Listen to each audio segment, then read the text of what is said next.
തിരി ചുട്ട് വിളമ്പി വിളിച്ചത് മുത്തൊളി പാത്തുമ്മ. അവളുടെ രംഗുണരുന്ന കിനാവിലുദിച്ചത് റംസാൻ പിറയുമ്മ.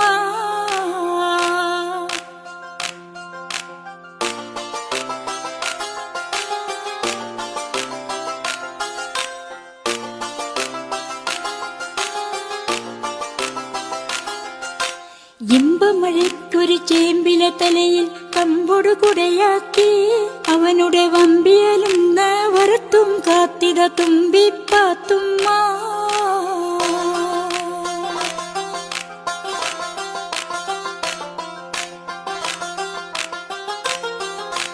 തെളിപകലന്തിയിൽ അവനുടെ കാതിൽ കെസ്സുകൾ പാടാനായി പുതുകുല കോലാഹലമായി കാത്തുകിടന്നവൾ കുഞ്ഞ്.